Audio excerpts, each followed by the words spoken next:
There's some dangerous, large carnivore out there. Yeah, I saw that bird pick a young deer off the road and fly away.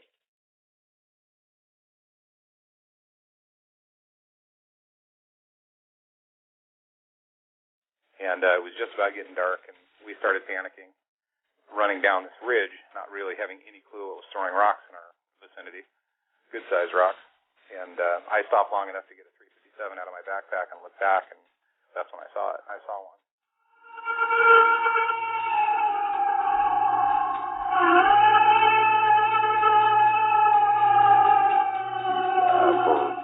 For a week, the town of Defiance was being harassed by a werewolf, and it's actually attacked two railroad workers, killed livestock, just a lot of weird stuff that was going on.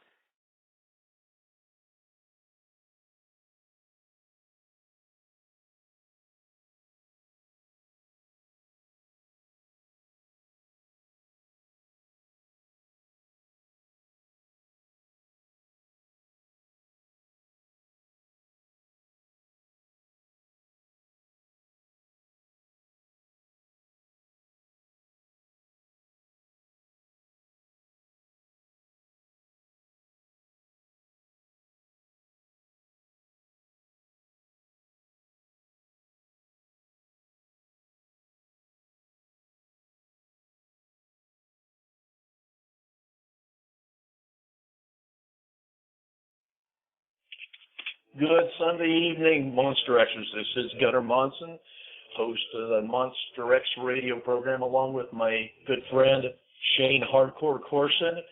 Shane, how are you this afternoon?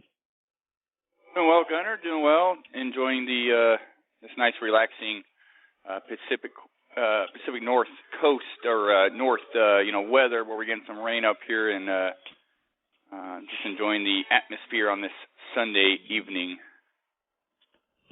Yeah, the weather is supposed to get a little nasty this weekend or tonight. A lot of wind and high waves stuff. I'm out on the Oregon coast, so if for some reason the power goes out while we're on, I'm sure that Shane will continue on without me. So you went out and spent some time out by Mount Hood this weekend. How'd that go?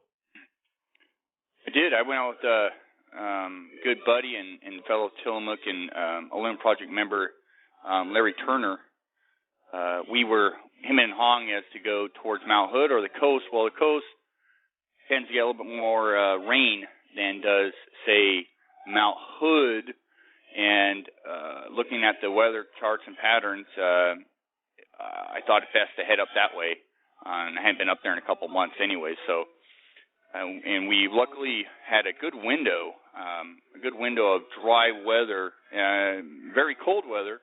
It was in the teens, early morning, but good weather. Overall, it was just it was a fun trip up there. We had, some possible activity up there. We were setting up our tents and stuff, and we were just below the snow line. Just below the snow line.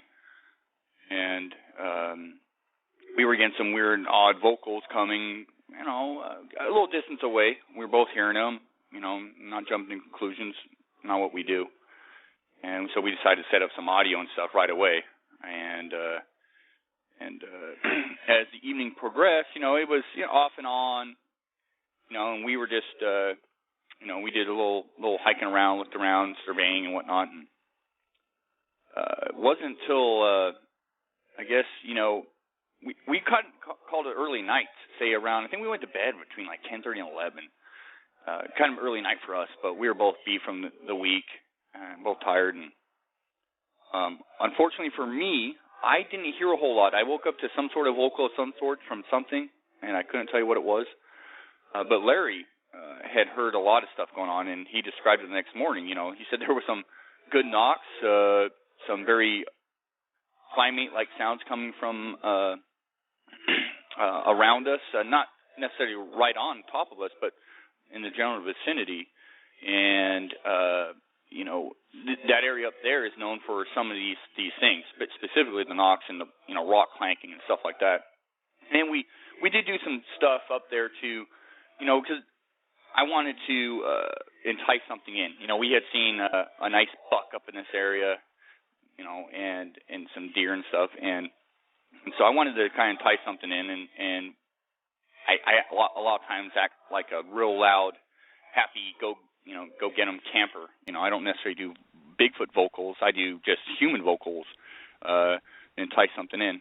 Whether that played a part or not, I'm not sure. Larry did some really cool duck vocalizations that I was impressed with. But anyways, we didn't see anything, so I can't say what we had go on up there was Bigfoot. But it was just with some of these vocals and stuff, and we're still going through the audio. We got loads of audio to go through, and some of it's pretty neat. But, we also, the funny thing was, we're up there, and the next morning we found this campsite that had been, it looked like it was abandoned. There was a huge tarp, a huge tarp, we're talking like a $40, $50 tarp tied from tree to tree. We found a tent that was smashed down, a blow-up mattress, for a tent that was deflated, and outside the tent, some camping forks and stuff. And down the road, we found some peel-out marks, and it was just weird to see all the stuff. We found socks there and a little bit of fishing gear, and it was just like somebody had took off real quickly. We didn't see any scuffle marks or nothing. It's just weird that somebody would leave all that stuff there. Some of it, the tent looked nice. It was missing its rib part of it, the connector is the rib part of it. And the stakes, there was a couple of stakes laying around. But that was rather odd. Either you have some people that encountered some horrible weather and just wanted to get the heck out of there. You got some people out there, up to some nefarious affairs, just, leaving their trash, even though some of it looked rather expensive trash. Or maybe possibly they were scared out of there. I don't know. We were trying to come up with an answer. There was, but there was nothing to really figure out from there, other than no giant footprints. No, the ground up there in this area. We were just below the snow line. It was wet, but you're talking about coniferous. You got pine needles everywhere and stuff. It would be really hard to find any impression. So we didn't. We did look, but we didn't find anything. And we were camping right next to a stream up there. And so we'd look for impressions around the stream and the bed area around there, but with nothing. But overall, it's a fun trip. It was pretty, like I said, it got really cold. We had a nice fire going. We got really cold, but the camping experience overall was just fun. And the audio stuff is neat. But we didn't see a Bigfoot, make those sounds and whatnot. But the knocks and stuff that Larry had heard, and we're hoping it's on the recorders. We're still piling through it. And some of the more primate-like sounds that he was hearing, apparently, I hope it's on the audio. We did get some neat things like some ooh-ahs, what the heck that was. Didn't sound like a barn owl to me, but who knows? We're going to look. We started looking at it visually on the visualizer and stuff, and it's just neat, But fun weekend out. Great. Sounds like a good time. Sorry I missed it, but that's always fun to get out and then have some interesting stuff happen. And then there's possibly. the long process. The long process of going through audio and stuff, and like you said, looking at it So yeah, well, very time-consuming, but fun. Yes, it is. So a couple. I'll remind folks that you can pick up Sasquatch Coffee at www.squatchcoffee.com. Time to order gift baskets for Christmas, and we've got free shipping through the month of December for gift baskets. So check that out. I want to we have a contest basically going on, a membership drive on our Facebook page, and I want to thank our members for pitching in and adding new members like crazy, and including our guest today, Tyler Bounds, who added, I think, like 120 of his Bigfoot friends to the Monster X group. So thanks, Tyler. And so we just our membership just crossed like 6,100. So growing in leaps and bounds. I think we've added about 3,000 people in the last couple of months. So it's been fun to watch. So appreciate everybody's support and keep moving forward. So, and we're giving away Bigfoot bling at different milestones. So I know that Bono, Russell won our first Bigfoot bling, which was Sasquatch coffee, and then Liz won a copy of the Bigfoot edition of Newsweek. So, which I had the opportunity to go through and review this weekend. Found interesting. So.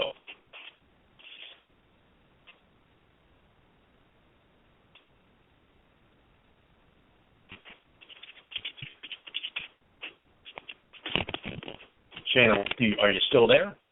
I am still here. Are you still there? Hold on just a sec.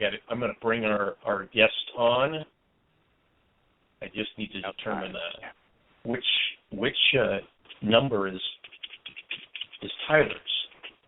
Yeah, we got quite a few 360 area codes in there. Well, hopefully we'll just take a stab here. A stab in the dark. Hey, Tyler? Yes, sir. Oh, Mr. man. Tyler Bounds. It is Tyler Bounds. I'm doing all right. It's been a productive day doing chores around the house, Christmas lights, cleaning out the gutters, bottling beer, boring stuff like that. So, for Tyler, for the people on Monster X that don't know who Tyler Bounds is. Wait, who doesn't know who Tyler Bounds is? What? There's no one out there that doesn't know who I am. Are you kidding me? I don't. This Shane here. I have no idea who you are. Okay, for the uninitiated and Shane. My name is Tyler Bounds. I live in the Great Pacific Northwest, currently in Olympia, Washington. And, I've been a Bigfoot nerd since I was a little teeny tiny kid. And, I went on a hike with my grandfather back in the day when I was 4 or 5 years old and saw a couple something. And he cast those footprints, and we took him back to his ranch, and he put those footprints up against the other dozen or so footprints he already had. So I was always interested in what that was, not really knowing that it wasn't supposed to exist. I just thought it was another, woodland critter. And, then I'd watch $6 Million Man hang out with Sasquatch, and they'd go fight crime together and throw styrofoam boulders at the bad guys, and my mom used to tell me that I would watch Land of the Lost, which was my favorite show ever, still my favorite show ever. And the little Chaka caveman guy, I would tell my mom that that's what I saw when I was with my grandpa, that I saw Chaka, and so that she would always remind me that I would say that. And and that just led me to investigating Bigfoot stuff, spending a lot of time in that section in the library, the 001 section, UFOs and unicorns and lake monsters and Bigfoots and ghosts and that just kind of blossomed into making me the weirdo I am today. And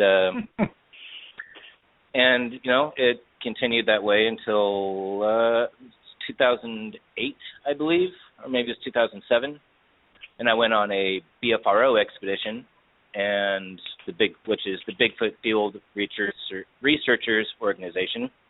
And I went on a expedition, thought it was the greatest thing ever. All these Bigfoot experts out there that knew everything about Bigfoot, and they could hit a tree and something up on the mountain that would hit back, and I just thought, oh my gosh, this is amazing. There's Bigfoots, not behind every bush, but pretty much every other bush. And then I started going to more expeditions, and then started leading expeditions, and then became a BFRO member, investigator, researcher, and spent a lot of time in the woods in the Pacific Northwest, all over Washington and Oregon and Northern California and Idaho, and just running all over the place, chasing every shadow, chasing every report, hanging out with a bunch of like-minded weirdos out in the woods, and then that led to I got this little gig on a television program called Finding Bigfoot that's on some channel. I don't remember. It's like basic cable channel, I think. And I did that for like 5 years, and traveled around the country with the cast members and the crew, and basically did what I was doing in the Pacific Northwest around the rest of the country, and I did that for quite a while, since 2011 until this year was the last time I worked on the show, and then supposedly the show got canceled, but then lo and behold, it got picked up for another 8 episodes, or at least 8 hours of quality television. And so they're out filming right now. Actually, I think they just wrapped, or they're doing one more before they break for Christmas, or maybe 2 more. I don't know. I'm not in that loop anymore, so don't really know. Don't really care. But that's my story, and I'm sticking to most of it. To most of it. Well, Tyler, it sounds like your grandfather played a huge role in getting you on this journey. Yep. And fantastic. Do you consider, or did your grandfather consider himself a researcher, or was he just interested in the subject? He went to the extent of casting tracks. That's pretty impressive. We're talking, when you were a kid, and that's a while ago. So. Yeah. Well, he had a ranch down in southern Oregon, down in Ashland, Oregon, had this big 5,000-acre ranch. And my grandfather, he was a bit of a adventurer. He was a gunsmith and a knifesmith, made, his own guns, sold his own guns, that sort of thing. He, was a very avid hunter and explorer, hiker, just kind of a all-around badass, and I can imagine him being in Southern Oregon in the late 60s when all that stuff was going on in Northern California, Bluff Creek, Willow Creek area, that he would take a keen interest in something like that. So, I didn't know anything about it at the time, but, looking back on it, I think that, he was probably running around those logging roads at the same time as, Roger and Bob, Roger Patterson and Bob Gimlin, for everybody who doesn't know. And Renee DeHinden and John Green and, the crews and, every other guy that was down there. I'm sure that if he got wind of it, or he would read about it on the newspaper, or, maybe he read about it on the internet, back in 1965, and right. He Googled it, sitting in his, on the ranch, Googling. But yeah, it totally, looking back on it and knowing what I know now, it totally does not surprise me that he would have an interest in that. And, he passed away not long after that. I was, I think probably 10. So I never really got a chance to talk to him about that, but talking to my grandmother, his widow, and, tell her, yeah, I'm working on a TV show about Bigfoot. Oh, Bigfoot, that old guy, is he still running around? Man, your grandpa used to go look for him. Oh, where at? Oh, I don't know. He would take off and he'd be gone forever. I can't believe you're still looking for that old guy. He's been around forever. And, then I try to school my grandmother, Grandma, there's more than one. And, oh, no. So apparently he did have an interest, and he was, I don't know the extent, but it was just a hop, skip, and jump across the border, and to get down into Humboldt and Trinity Alps and Northern California and all that, and Cave Junction, southwestern Oregon, and that whole area. So it totally doesn't surprise me that he would be into that, and he was probably down there locked and loaded with a trailer full of horses, not a horse full of trailers, and probably doing what he did on his ranch, was ride around and blow away deer and ground squirrels and anything else. And I mean, he had trophies.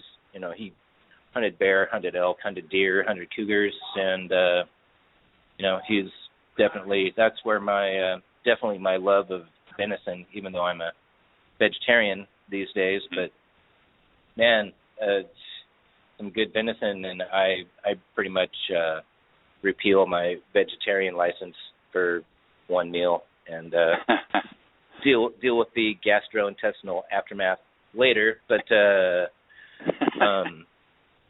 so that's what lit the spark, and now here I am today. So watch what you wish for, man. Watch what you wish for. Right. I was going to say, Ashland, when I drove up from San Diego up to Portland area up here originally, and I passed through Ashland, and I was impressed with the amount of wilderness down there and how close it was to, really Northern California.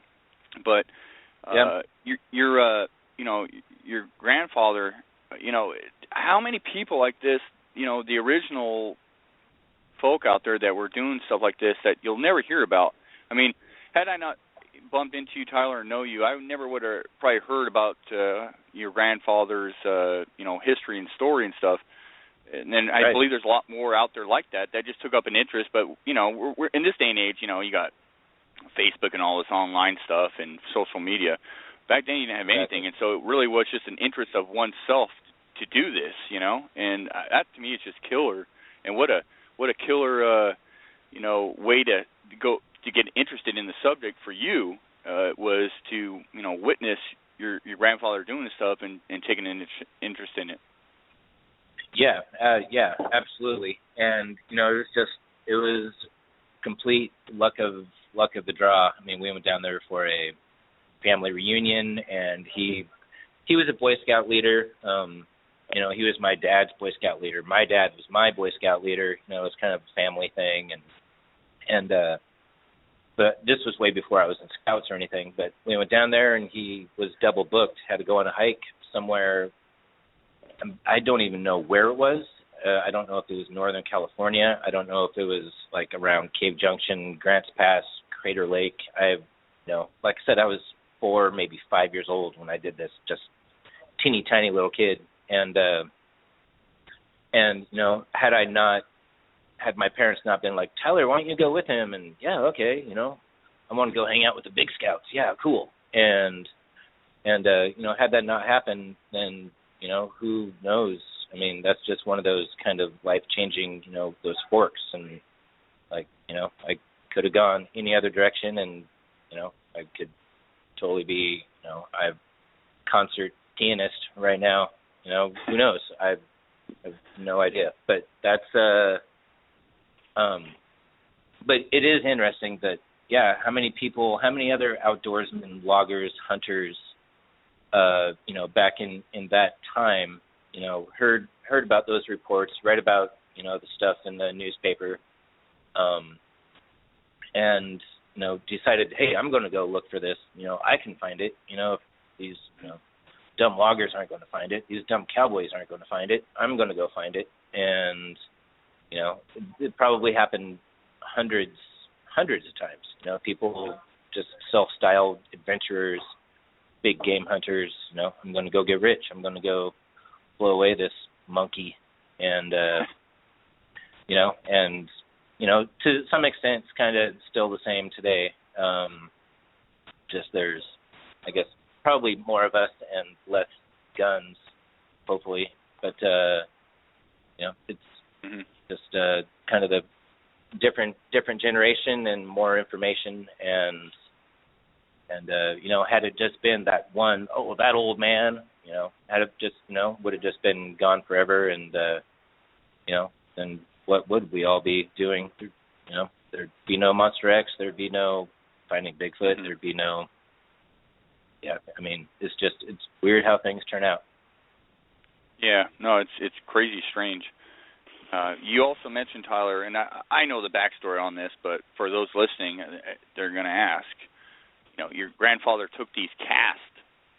Where did those casts end up? Did you ever locate them or look for them?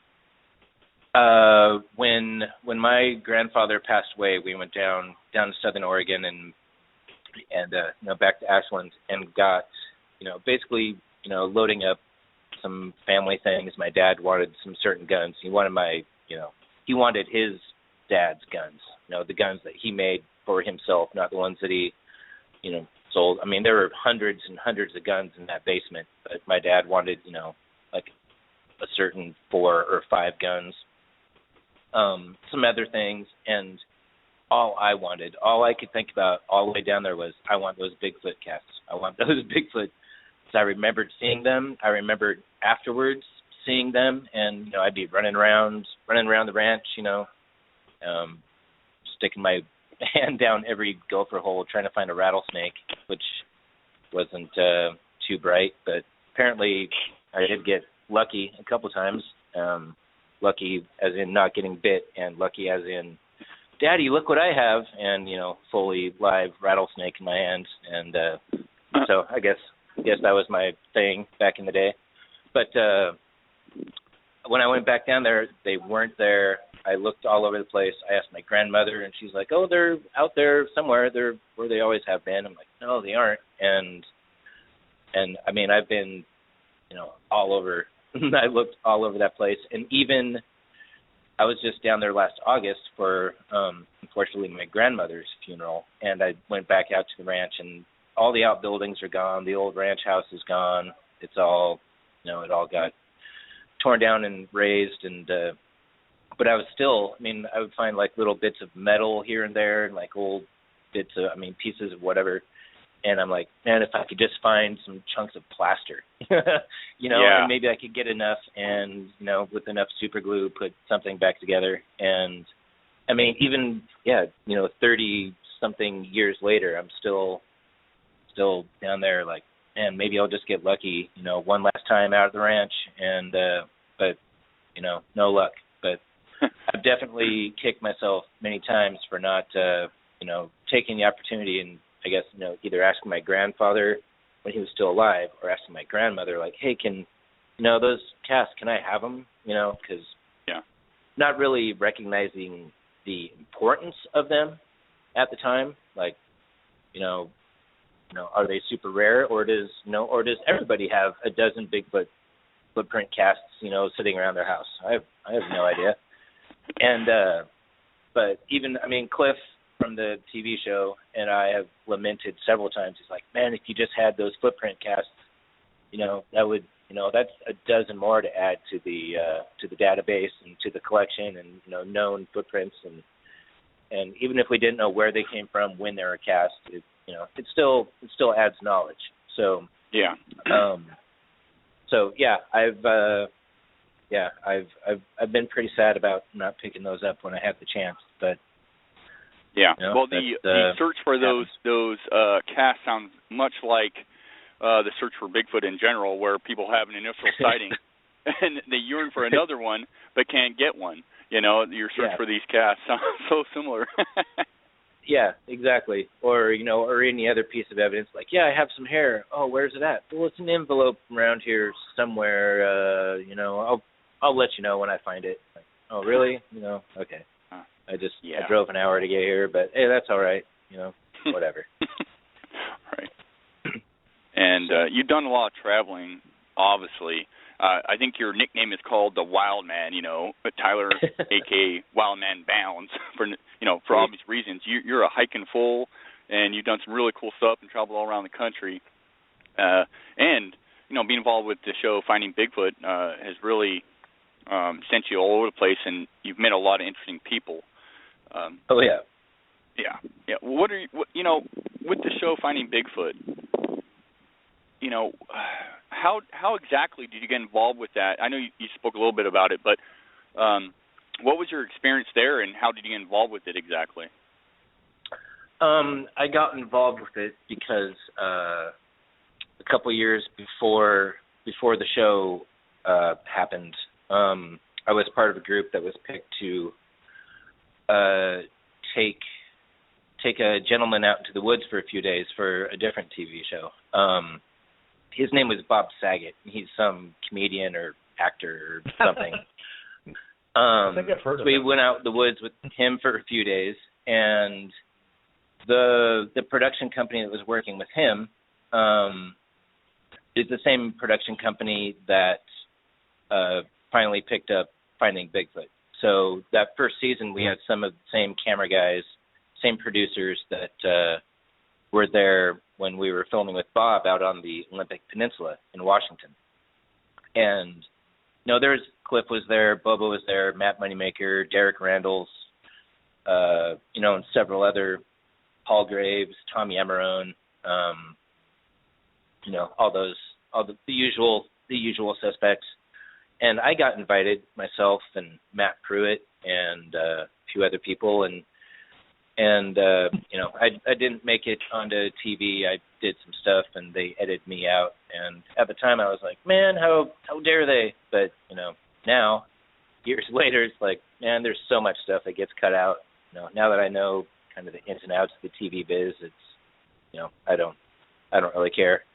But so yeah, that happened, and then there was kind of a casting call for Finding Bigfoot, and I went and helped. I went and filmed some stuff with this woman named Renee Holland, and she was going to be this skeptic scientist, and I was going to be the believer. And so we filmed some stuff, sent that out, and then they decided to change. Originally, it was going to be like 8 people on the team, I think, and so I sent my little video thing, and they said, like, you know, we're going to switch it up. We're going to cut it down. You know, thanks, but no thanks. But, hey, can you give us the information for that girl in your video?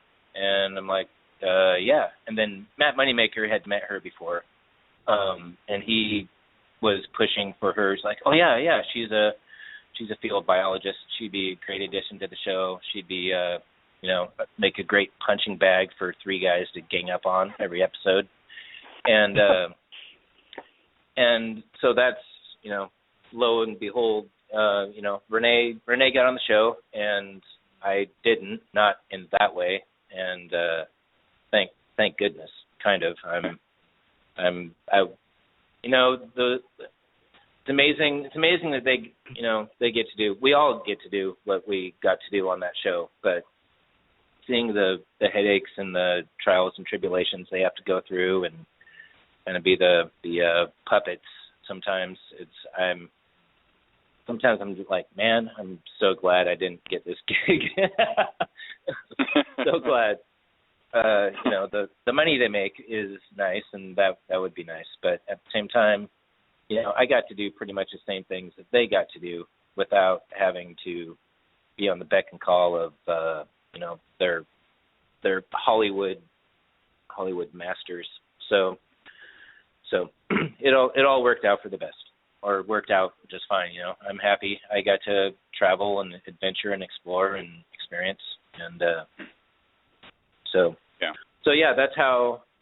Well, that's kind of how the show started, and then I was slated to work on an episode here in Washington. We were going to go to do an episode around Silver Star Mountain with Randy Chase, who took a photograph of something on top of Silver Star Mountain.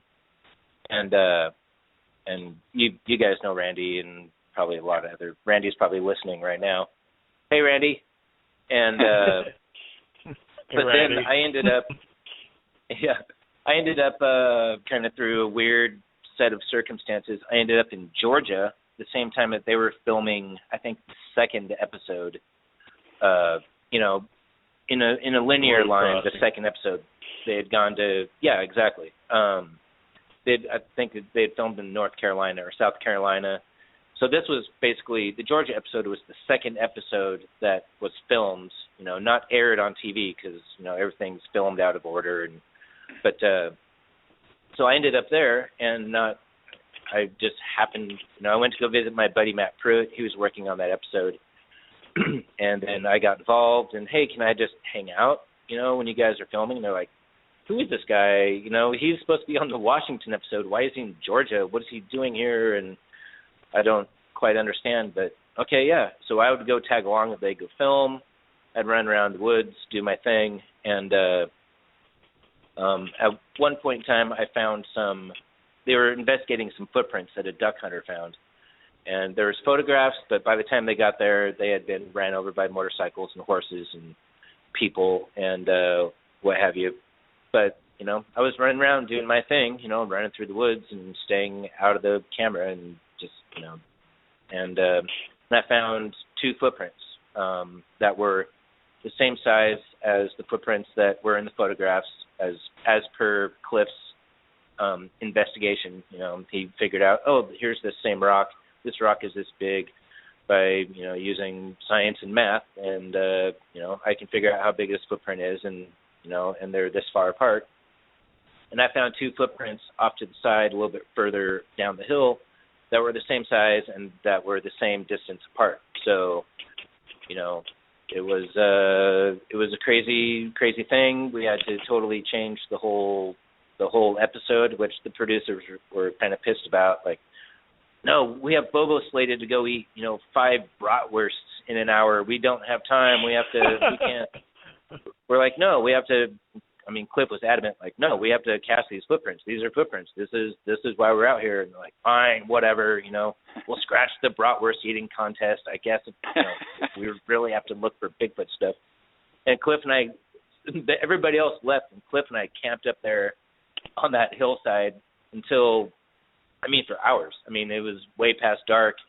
We're like, we're not leaving him. They have to set. They have to set before we can dig him out of the ground. We're not just going to pour them and walk away and hope they'll be here tomorrow or the next day or whenever we get back up here. You guys go do whatever. We're going to camp out here, and so it was a big deal. It was a big deal for the show, and on the strength of that happening, that became the debut episode of Finding Bigfoot. Because they actually found evidence. And it was a great episode. And then after that, it basically became Tyler Bounds, go find his footprints. Tyler Bounds, go find his Sasquatch. Tyler Bounds. So I pretty much became the golden child after that. Like, Tyler, go find this stuff. Like, well, it doesn't quite happen like that, but hey, you guys are signing my paycheck, so yes, I will go find footprints. I'll go find, that's what I'm here to do. So after working, we did the Silver Star episode, and then, that was a short season. They got picked up for more seasons. And then my producer called me up and like, we want you to be a permanent crew member. You're going to be the camping guy and the Bigfoot guy, and basically, we're going to pay you to go travel around the country with everybody and go camp for 3 days a week and go, look for Bigfoot, set up audio recorders, set up trail cameras, go, into the deeps, and without, any camera guys around, no crew, no production, no Hollywood, just me and whoever I'm camping with. So it was pretty unique experience to be able to do that, and that they would trust me to, put a camera in my hand, trust me to go get the footage that they wanted and make good TV, which I've never made TV before. I don't even watch TV, so which kind of pissed them off. So I had liberty to make the TV show that I would want to watch if I did want to watch TV. So and they liked what I did and kept bringing me back, and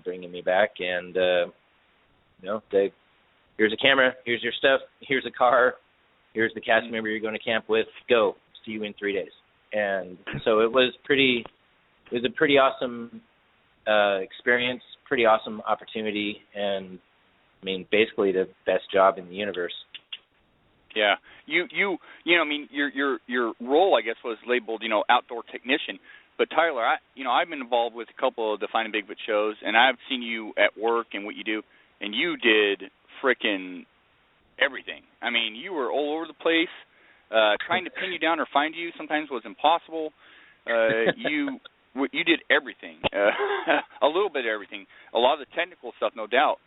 But you were out there days on end in the middle of nowhere, because you're good at that. You just are. Yeah. Yeah, exactly. And after, not knowing anything about the TV business, like season 1, like you guys want what? What's this? What's that? I'm a Bigfoot guy, and you basically hired me to set up tents and make sure that Bobo, ties his shoes right. And that's an important job. It is almost as important as keeping his belt buckled as well, which is believe me, it's sometimes I'm underpaid. But at the beginning it was you film for 3 days, and then sometimes they're like, okay, you're done, sit in the hotel for the next 4 days. I'm like, no way, dude, no, I want to go out. Well, we're not going to pay you. I'm like, I don't care, but I don't want to sit in the hotel. When you guys are out looking for Bigfoots, you guys are out in the woods, you guys are out doing stuff at night, I want to go. Don't leave me in the hotel. That's not. And then, as soon as I would start doing something like help set up camera equipment, okay, well, we'll pay you for today. Sweet. And that only went on for a few episodes until they're like, we're just going to put you on salary, dude, because you're doing everything. I ended up driving the this U-Haul from coast to coast. Half a dozen times, thousands and thousands and thousands and thousands and thousands and thousands of miles in a stinking U-Haul. I'd be lucky if it had something besides AM radio. And, and as I learned more and did more and more seasons, I knew more technical stuff. They'd bring me on as what they call a fixer, which is basically like an assistant producer or associate producer kind of for each episode, especially if it's an area where I'm familiar with, Pacific Northwest, basically, because I knew places, I knew people, I knew sighting locations, I knew witnesses, and where to procure. Oh, you need horses? Oh, you need four-wheelers? Oh, you need dune buggies? Yeah, I can, I know people. I can make this happen. Mm-hmm. So, but then also as time went on, I would pick up a lot of slack in other areas and go interview witnesses, go to city council meetings, to state our case. And, this is why we want a permit to film in your private forest reserve. And it worked. And it always worked. And, and sometimes I'm, they would call me lost in bounds on the TV show because they would lose something. And Tyler, Moneymaker dropped a walkie-talkie on top of the mountain somewhere last night. We need you to go find it. Well, where did he drop it? I have no idea. Oh, sweet. Okay. But, I would go find it. And, hey, I found the walkie-talkie. Oh, sweet. Awesome. You find footprints, you can find walkie-talkies, you can find witnesses, you can find, this and that, whatever. And so, that kind of became part of my role. And, and then in addition to, we need you to go pick up the catering order at such and such a time. We need you to go, so because when I wasn't camping, that's, 3 days out of 7 or 8 days. And then, then I'm basically just a production assistant and do whatever. And, whatever it took. They'd send me up in an airplane or a helicopter with a camera and fly over herds of elk and, get the elk, go up in a tree with cliffs in the middle of nowhere and 100 feet up on a portaledge with a camera and the therm. And, so, whatever had to happen. And a lot of times, Tyler, are you comfortable with doing this? I'm like, not really, but I'm going to do it anyways. And, so it was always, whether I'm up in the tops of trees, out in swamps, going down into caves, my producers, would give me a job, and they know that, with my kind of adventurous spirit, I'd take it on and, do whatever I could and not complain about it. Right. Well, And I want to backtrack a little bit. I remember I was involved, and you had contacted and asked a few people if they wanted to be involved with the show. It was Bigfoot against Oregon against Washington, basically episode, and we were up in the Skookum area, and I was probably in the back of the pack following you, driving this U-Haul, and I could barely keep up. I was like, this guy's a madman. You were just starting. But that was just a fond memory I have, because I actually didn't make it to the site, and we all made it there safe and sound and everything, and had a great time, and a good episode. But that goes to speak of the wild man. You were on a mission, and you followed through with it, and that was a fun time. Let me tell you. That was a blast. That was a great episode. Yeah, but do you have? Speaking of great episodes, do you have a particular episode or area that you really that stands out to you as the best time you ever had, or the best evidence you've ever found out while finding Bigfoot? Well, I mean, I've got to do a lot of things on the show that are what I like to call the Bigfoot bucket list. I mean, I've been out in Boggy Creek in a kayak with Renee, for 3 days. I got to pitch my tent right on the same spot where, what's his name, Smokey Crabtree, where his cabin was, where the bottle tree was, from that movie that I watched a bajillion times when I was a little kid, and Boggy Creek Monster. And, and then years and years later, I'm there. I'm there in that spot, in that exact same spot, and like, this is my life. This is my job. This is awesome. Yeah. And stuff like that. Going like the Mogollon Rim down in Arizona. I'd always heard about the Mogollon Monster. Going out. There's been so many great places that I've been with the show. I've been out to, I'm gonna space the guy's name out, but the Glen Thomas site down in Oregon, where the big piles of rocks are up on the hill, the big pit up towards Mount Hood, yeah. And so going to places like that, places I had only read about, in books when I was a little kid, or hearing about later on, and then here's where you're going to go, Tyler, and this is what you're going to do. Like, sweet. And oh wow, and I'm getting paid to do this. Bonus. And and I've been all sorts of crazy places. Some are better than others. I can't vouch for, I don't want to hurt any feelings out there, but, Connecticut wasn't all that squatchy. But then I've been to other places, Cliff and I would often, cry on each other's shoulder, like, he and I got sent to Connecticut, sent out in the woods, go camp in Connecticut for 3 days. Well, there's nowhere to go. There's no place. So we ended up having to go to Massachusetts and pretend that was Connecticut. He and I got sent out in Rhode Island, and there's not much. There's, we were around the Bridgewater Triangle, which is kind of northwest Rhode Island, and some weird things happen around there.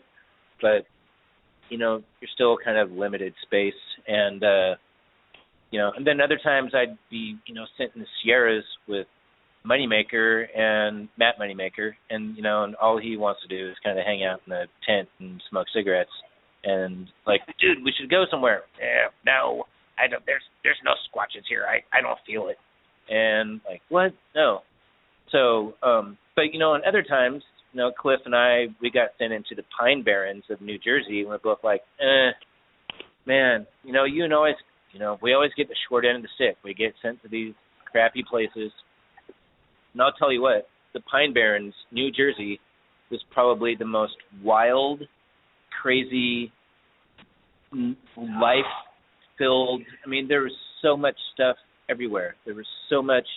There's beavers. There's turtles. There's frogs. There's all these pine-barren pine snakes that are super duper rare, and birds and deer. And I mean, I've been to every state with the show. I've been to every state except for North Dakota and Maine.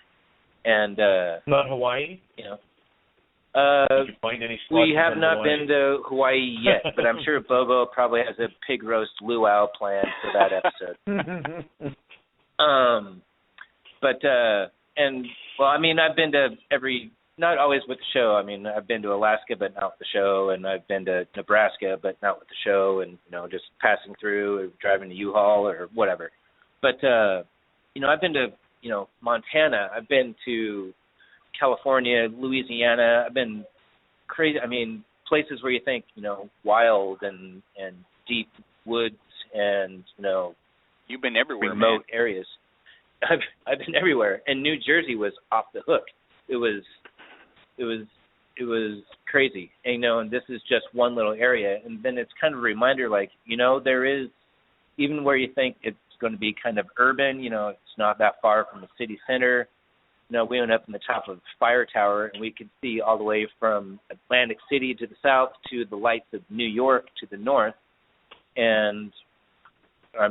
lights of New York City, and we're like, but we're here, and there's bears. We found bear tracks. There's so much stuff, and then, it kind of reminds you, like, this is a habitat where a lot of wildlife lives and exists and gets by just fine. And yeah, there could be a Bigfoot here, or Jersey Devil, or whatever you happen to be looking for, and so it's places like that, where you realize you don't have to be way the heck out. Nature is going to just kind of keep on keeping on. Those snakes and turtles and deer don't care how close they are to New York City. They have no idea. So. But that being said, and coming from the Pacific Northwest, the East Coast. Every time I'd be on the East Coast, I was kind of just forlorn and depressed, and like, there's no mountains here. There's no. Oh no, we have mountains. Look over there. See those? I'm like, those aren't mountains. What are you talking about? Those aren't mountains. We have trees where I come from taller than those mountains. That's not even. That's nothing. And so it was always nice to cross the Mississippi and head west, and whether it was the Rockies or the Cascades, and the Appalachians, I mean, they have their own. West Virginia was amazing. West Virginia kind of blew my mind on how rugged and wild that was. And like upstate New York in the Adirondacks, but there's nothing like the Rockies, and especially nothing like the Cascades. And every time after being in the flatlands or the swamps or something, and then I get to lay eyes on on a glacier-capped volcano, it was, I would cry. Sometimes, there's times I'm flying home, from being 4 months on the road, and I look out my window and there's Mount Rainier and Mount St. Helens. I'm like, oh, yes. Greenery, it can be the dead of winter, in Kansas. The dead of winter is bleak and lame and just dead and windswept and boring. And then, I come back home to Washington, like, yes, evergreens, mountains, ocean. I mean, it's just, it really makes you appreciate, where you're from and coming back home. And, nothing against Kansas, whoever is out there listening from Kansas. You have a lovely state. I'm sure it looks great anytime besides December. But anytime I was in a mountainous zone, be it Montana or Idaho or Oregon, I mean, that's where I really felt happiest, I guess. And, and a lot of other, upstate New York, Vermont, every place I went has its own charms, I guess. And, but me being who I am and, just my love for the mountains and topography and actual elevation changes.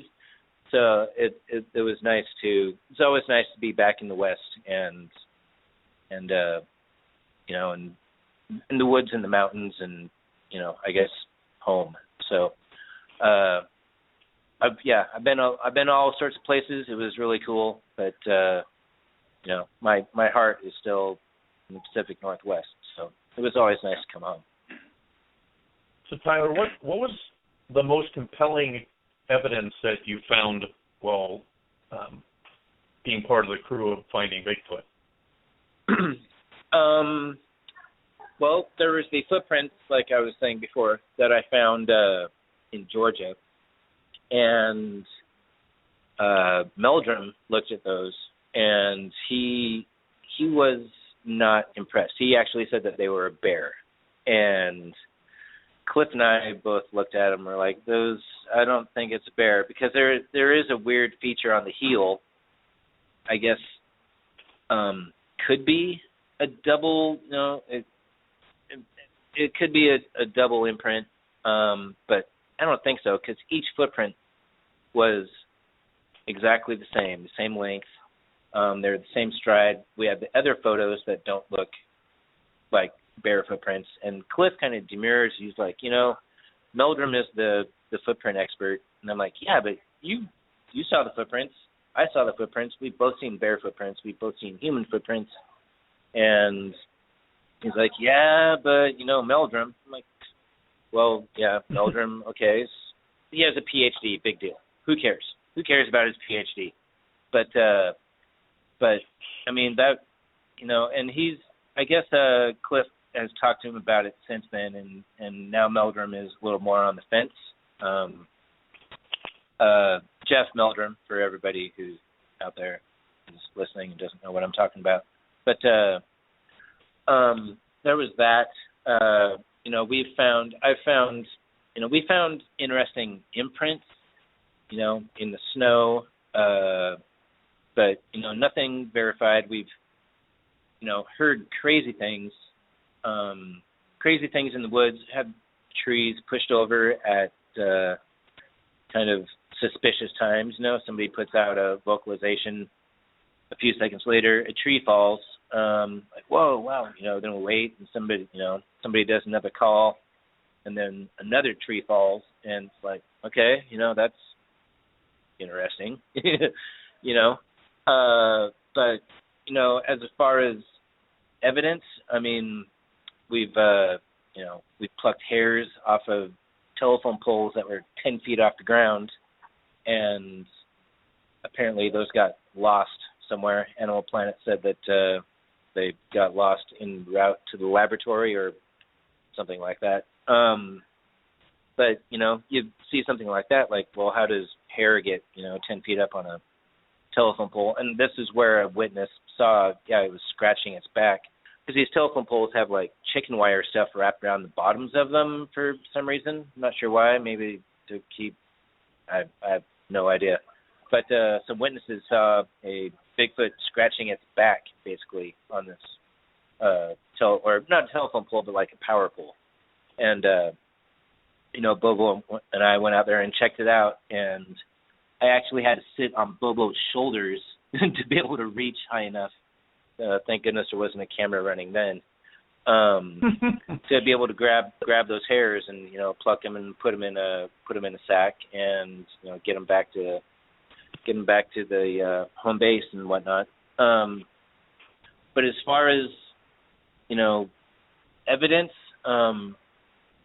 it's all pretty circumstantial. I mean, I've heard crazy things, had things happen, clicks and clacks and knocks and faint vocals, and basically just like every other time you go out in the woods with whether it's by yourself, a group of 3, a group of 10, kind of the same thing. And I often thought that we would have as good a chance, if not better, being myself and one other person, or even the size of our camera crew isn't that big. There's only like 13 guys, 15 guys on the crew max.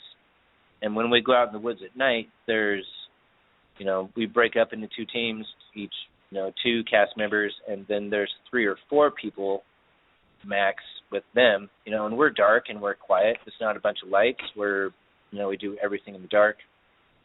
Just like any expedition, it's red lights, it's quiet. We're filming TV. You can't have a bunch of people talking and crashing around and breaking branches. It's it was legit stuff that we did for the show on our night investigations, and we had crazy, some crazy things happen, but it doesn't always translate to film.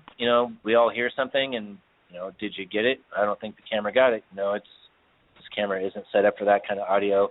A lot of times I would have a parabolic dish out there following the guys around, and I would walk away from them because they're all walking through dead leaves and doing stuff like that.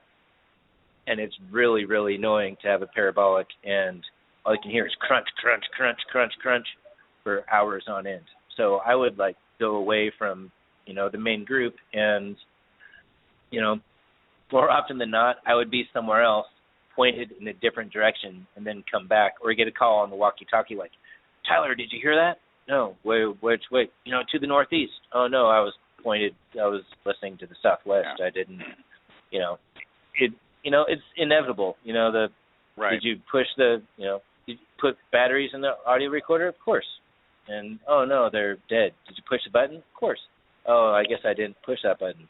I guess I didn't have the trail camera pointed the right direction. I mean, it's, there's always an excuse, but we've all done it. I mean, there's always technical difficulties. There's always, I thought those batteries were good. I guess they weren't. Missed that. Of course. Of course. Yeah. Of course. And Tyler, there was an episode, I think it was back in the early stages of the Finding Bigfoot show, where you possibly hit something. It was the Beast of Gump Hill episode. You talk a little bit about that? Yeah. That was in Virginia. That was kind of a freaky night. Yeah. Okay, I'll take one. I had gone out. I had gone out to go set up bait stations out in the middle of nowhere, kind of western Virginia. And I was given, I had 3 trout, 2 jars of peanut butter, 6 loaves of bread, 3 bags of apples, 4 dozen donuts. I mean, I had all this. It was crazy. And my producer told me, make the biggest Bigfoot bait pile that you can. I mean, no Bigfoot for miles is going to be able to resist this. I'm like, heck yeah, dude. So I went out and made this big, food mandala out in the woods, and it was beautiful. It was apples and bread and peanut butter and fish, beef liver and donuts, and then and it was amazing. It's it's one of those things that you kind of want to do on an expedition. What we should do? We should just make a pile of food 5 feet tall, and we can't afford it. And then but of course Animal Planet can't afford it.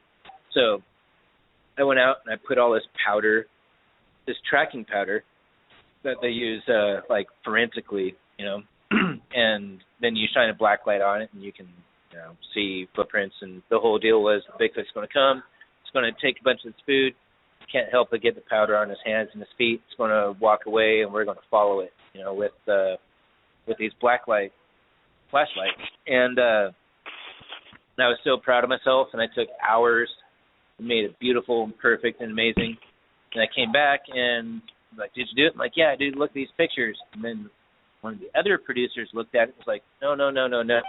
You were supposed to set up 6 or 8 different bait stations. We wanted beef liver here, trout here, peanut butter there, bread here. And I'm like, no, that's not, but whatever. I'm on the bottom of the totem pole. So even the guy that told me to do that was like, that's not what I said, when that's definitely, I sent him a picture and he's like, that looks amazing. Before I got back to our headquarters at the hotel, and the other producer's like, that's not amazing, that's stupid.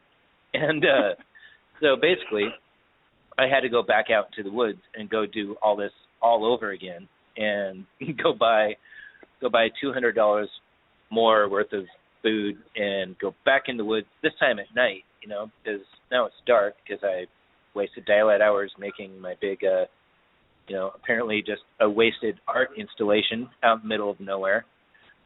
And so I went back and set up all my, bread over here, peanut butter over here, did the whole thing, took photos, spread all my tracking powder all over the place. And, by the time I was done with that, it was like 2 a.m. And so I left, cruising down the hill, and, because I'm out in the middle of nowhere, I mean, it's like coal country, kind of basically like logging roads, but not so much logging because there's not tons of logging there. But, just mountain roads. And I finally got down to pavement, like, oh, sweet.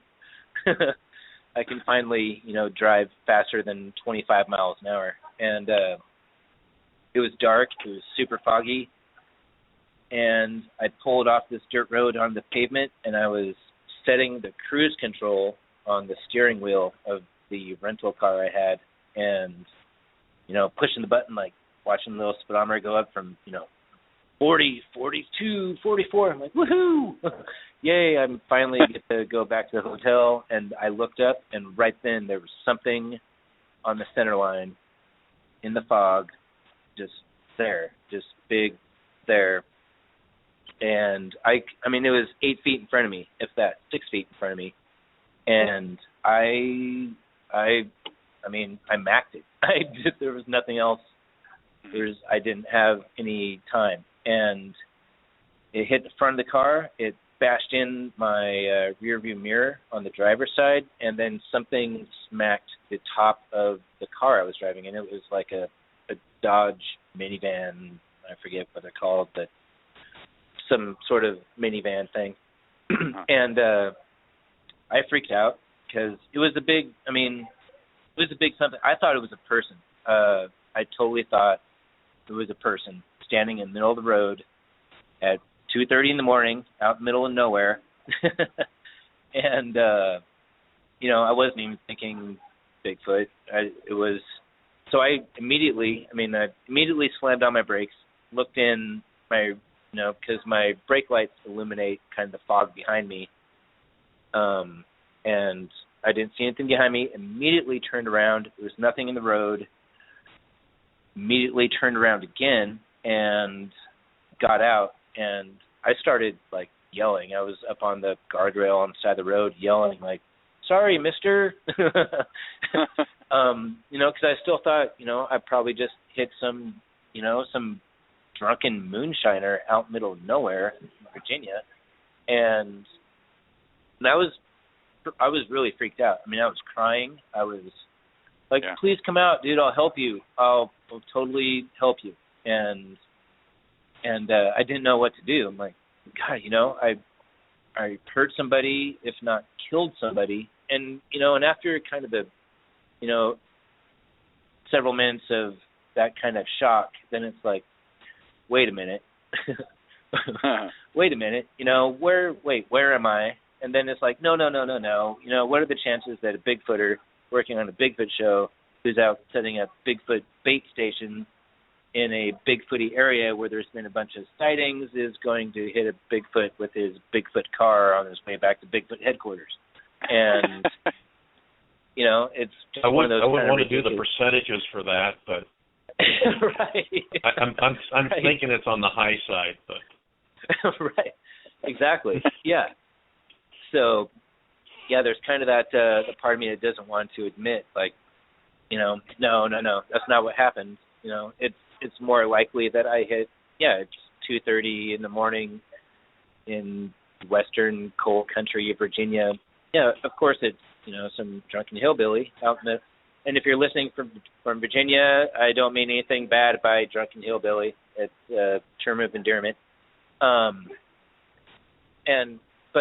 then it just kind of dawns on me like, something happened. I hit something, and if it was a person, at least, they wouldn't have ran away. They'd either be laying in the road like, hey, what are you doing?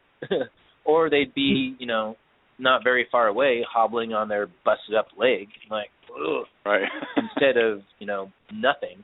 And so I finally kind of got my wits about me, and the first thing I did was call up Cliff and told him, you know, and he answered the phone. He was like, dude, it's 3:15 in the morning. You're calling me for one reason, and that's why I'm answering the phone, because something's going on. I'm like, yeah, and I told him, he's like, okay, here's what you do. You know, start your audio recorder and just tell, you know, while it's still fresh in your brain, while everything is, you know, it just happened, you know, recount, you know, go back over it and record all of it, you know, so that, you know, you don't get things screwed up later. Like, I don't know what time it was. I don't know where I was, you know. So I made that recording and then, you know, looked around some more and it's finally like, yeah, you know, there's nothing here. By this time it's super late, I mean, or early, depending on how you look at it. And, you know, drove the 2 hours back to the hotel to sit in the lobby until my producer, who I know wakes up super early every morning to go jogging, would come down through the lobby. I'm like, okay, here's what happened. And no, I wasn't drunk. No, I didn't go off the road. No, I didn't hit a tree. No, I didn't hit a stump. No, I didn't hit. And he's just like, okay, you know, wait, what are you telling me? But even then, I never said, dude, I hit a Bigfoot.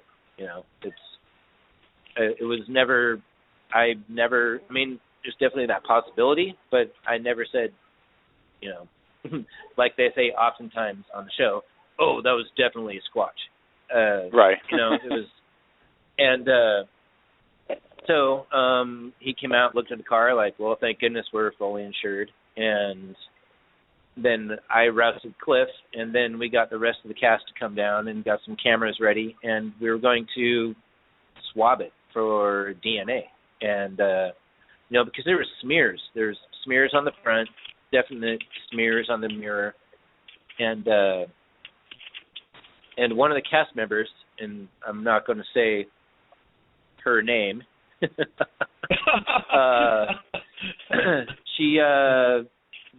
cast member came over and rubbed their hand over the spots, like, oh, right here here is where it hit. It's like, you just put your hand on we were just, really, scientists, we were just going to swab. Don't you know what's going on here, biologist, you know? And so that kind of ruined everything. You know, the DNA could have came back, you know. I shouldn't say anything. And then Moneymaker put out a tweet like, finding Bigfoot scout and Bigfoot investigator Tyler Bounds hit Sasquatch with car in Virginia. And of course the Twitterverse blew up and the internet was inundated with all this. Yeah. And then I started getting texts and phone calls and emails. And then my producer, because this was still, you know, the early stages of the show when we were really trying to be kind of secretive about where we were and where we were filming, so we didn't get a bunch of people out there screwing with us. I mean, you know, in the early days, we couldn't even put, like, on Facebook, like, ooh, having a great time in, you know, Kansas or Connecticut or wherever, you know, because we didn't want, I guess we could say Connecticut, but not, you know, exactly where we were, because then people can track us down and come out in the woods and mess with us. So he kind of lost his mind when he's like, Moneymaker did what? He tweeted what? And then, you know, that was kind of a big deal. And of course, I was at the middle of that whole storm. And when I was like, you know what? I never said it was a Bigfoot. I never said Bigfoot. I said, you know, a nice down home Virginia gentleman, and or, you know, drunken hillbilly, whatever. And you know, but it kind of took off from there. And you know, I'm still not going to say today that I hit a Bigfoot, but I hit something that was big and upright and standing in the middle of the road in a remote corner of the state. Feet. Yeah. It had yeah. feet. And it was Yeah, it was. I mean, it was big, and yeah. And I went back the next day because I was pretty sick to my stomach about everything that had happened. I mean, I was still at that time thinking I'd hit a person, and then finally we had a lunch break, and then one of the PAs who went and got our meal came back and said, I called the 2 nearest hospitals, and nobody was admitted last night. Nobody came in last night with a broken leg or broken anything, and so that really put me at ease. Like, okay, well, at least it wasn't somebody who could make it to a hospital, and some jerk in a minivan ran me down last night, and I had to run off into the bushes. And then my producer and I went back down there in the daytime. So I marked the exact. I mean, I knew exactly where it was, and I marked the exact spot. And it was kind of interesting because there is a stream that goes right through there, which is why it was so foggy. And it's right in the bottom of this 2 really steep hillsides on either side of the road, fields on each side, like pastures.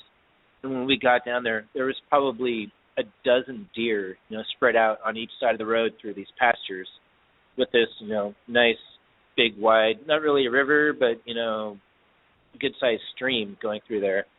And I'm like, oh, well, I could see why a Bigfoot would like this place, because there's ample food, there's cover, there's, all you have to do is, run across this field and up that hillside and you're gone.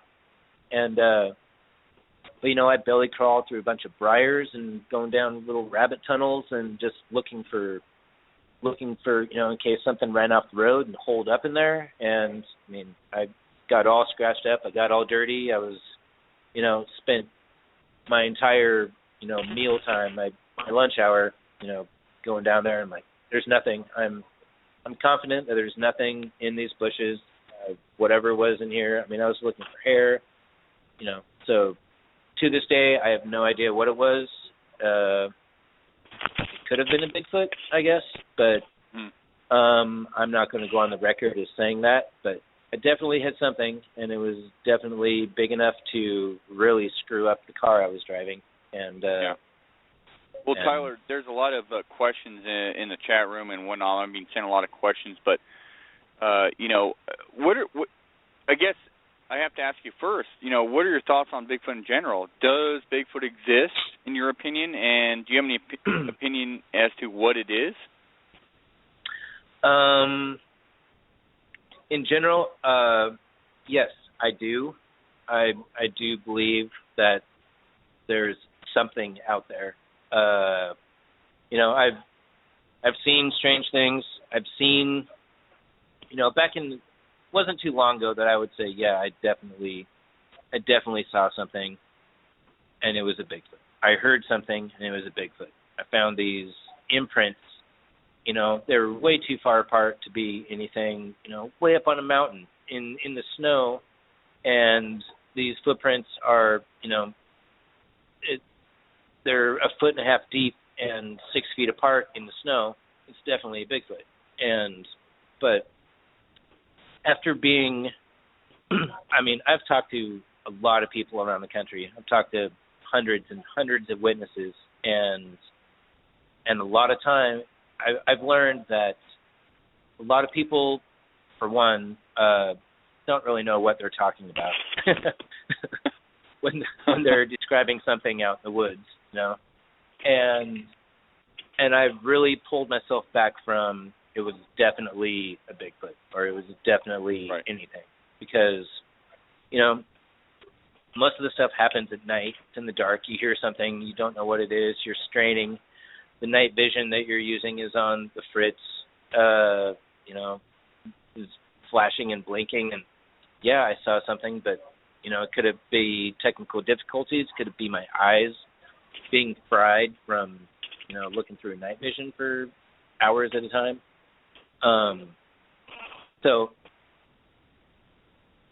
Yeah.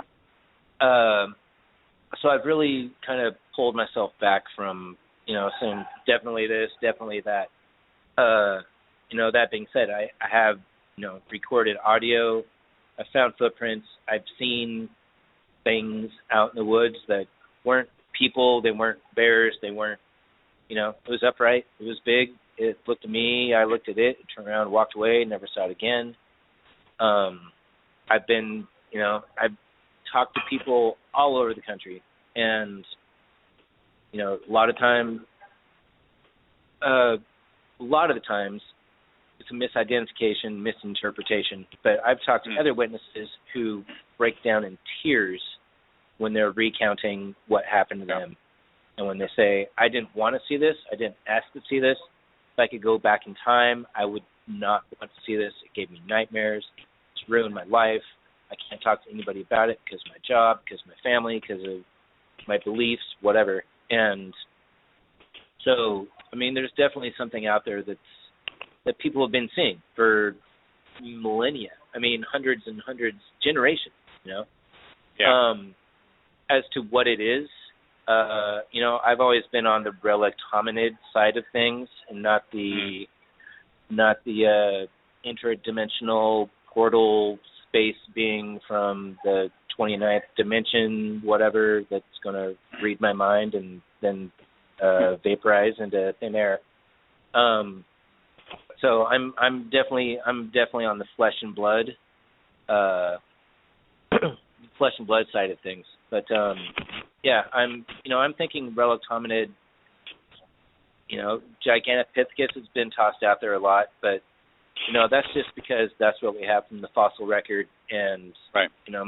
My college learnings were paleontology is what I went to college for. So I know how scant the fossil record is, and just because we have this fossil doesn't mean this is the only thing that was there. So well said. Bigfoot has to be Gigantopithecus, and not right. There's probably dozens of other things that weren't Gigantopithecus, which could be a Bigfoot, but we haven't discovered them yet. They weren't preserved, so on and so forth. So that's pretty much my stance on it. So well said, because so many, the fossil record in general, it's so incomplete. It's actually ridiculous when people come out and, even scientists say that this is a pattern, this is that, blah, blah, blah. The fossil record and known animals that existed at one point is minor. It's so Extremely. incomplete, it's not even funny. Extremely.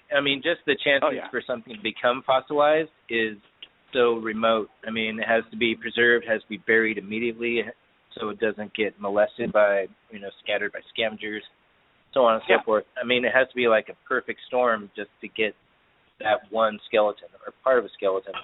Well, and, even Gigantopithecus, look how many, what do we have from Gigantopithecus? Jawbone, some teeth. Yeah, basically teeth, yeah. And so that were dragged into caves by porcupines. So what else is out there yet to be found, if found at all? Exactly. Right. Yeah. Yeah, it's crazy. One of the questions in our chat room was from a good friend, Bruce Kelly.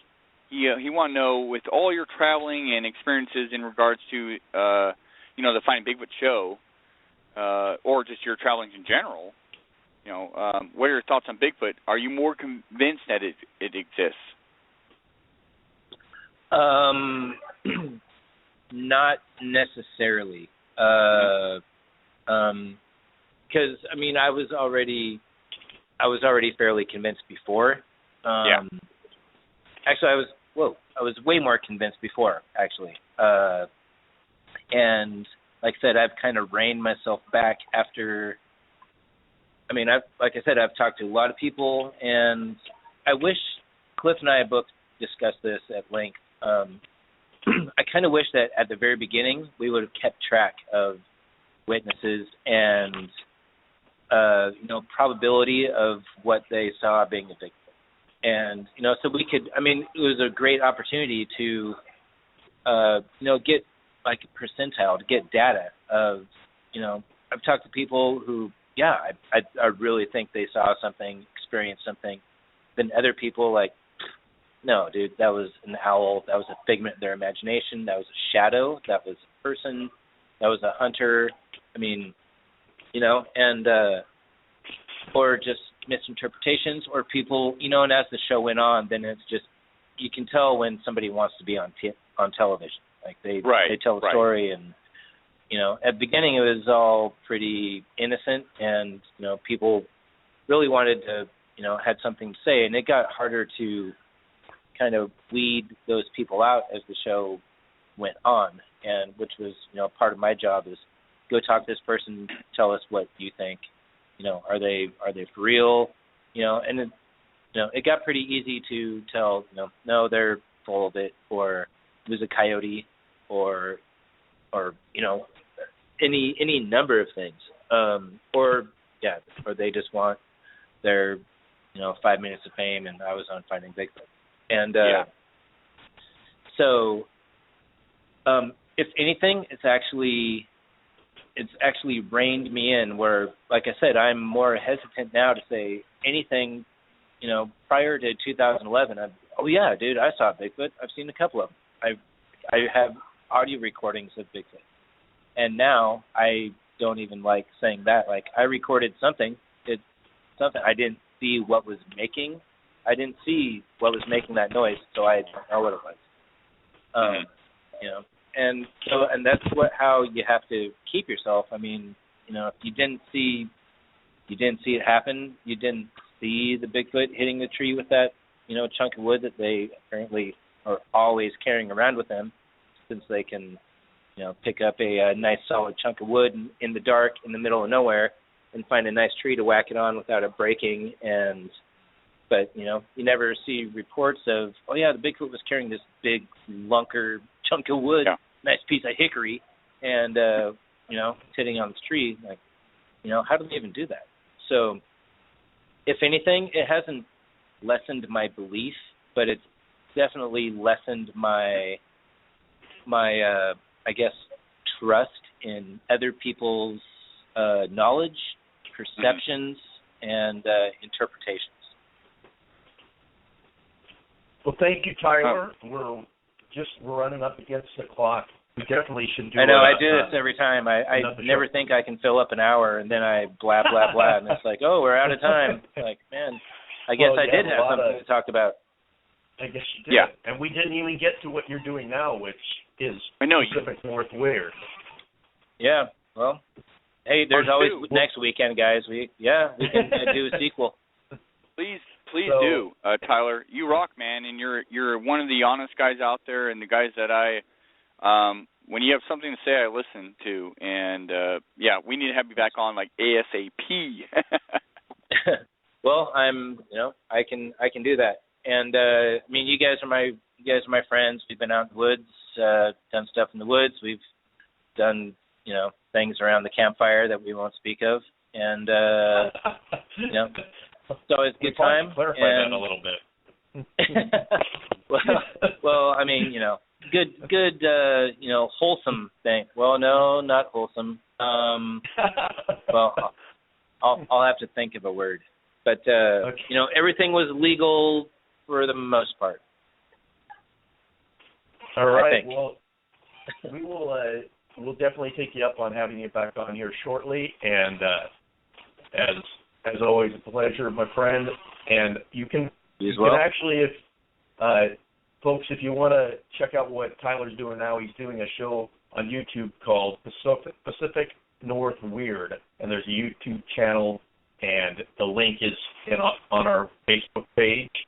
So check that out. I've watched some episodes of that, and it's entertaining, and they have a great sense of humor. Besides, they're checking out all the weird stuff in the Pacific Northwest. So check that out. We ran into Tyler and his crew up at the Sasquatch Summit recently. So thanks everybody. And I think we interviewed both you guys, and we have a Bigfoot episode coming up pretty soon. So I'll maybe let you guys know when that comes out, and maybe maybe I can come back on, and we can talk about all that nonsense. Sounds good. Well, thanks again, everybody. Right. This is we'll be back next week with another episode of Monster X Radio. And until then, have a great week, and check out our Facebook group. Julie and Loriana are posting like crazy in there, so check out all the articles and stuff that we're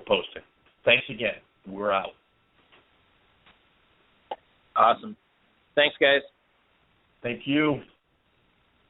And, yeah, I'll definitely